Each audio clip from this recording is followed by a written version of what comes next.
俩世界，大家个是看出底。两个世界，不过是正经的世界。两个世界是台湾真有名的三界。两个世界，台湾以千人元的元票担保人的就会记吴三界。和俩有名世界，我落足界。和俩汉世界，就汉得有人看过嘞，我落台湾散杂股。和俩都全部是台湾看得到的界，伫本类学来讲，算是气口的调。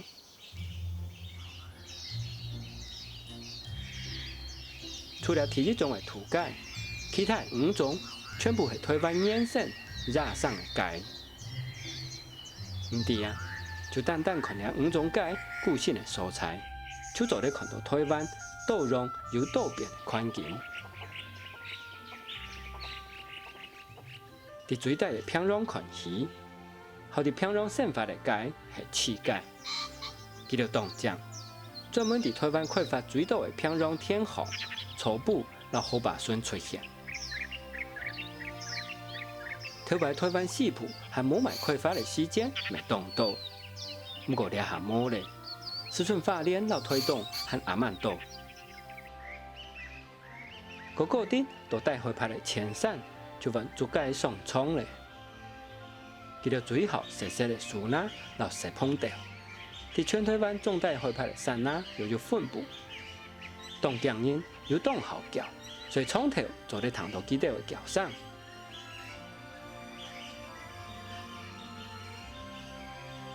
不过上来看到就难咧，将按规圈慢慢行诶，很难。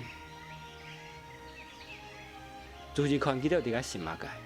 卵芽老卵芽，另外还有草茎老葱啊，所以佢哋冇买讲人类开发，就前山放地的地方就做得，难怪数量会按普遍。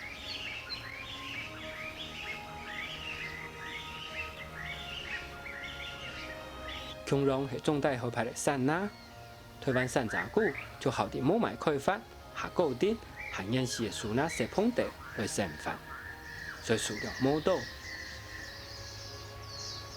记得有另外一只名，我落青山竹界，穹窿当匠人又当好叫，叫上非常特别，为只叫热高音。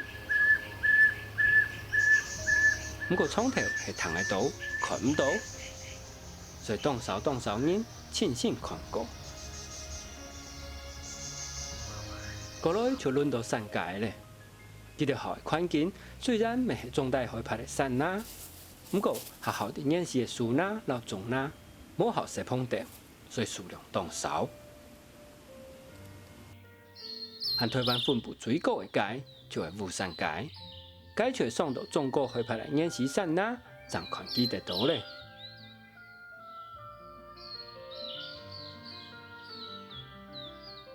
唔对啊，这5种界全部系台湾第6种，冇是第6亚种。记得伫台湾各站一地，开发冇穹窿，开发长途，让环境未冇埋穹窿的气温伫个生发。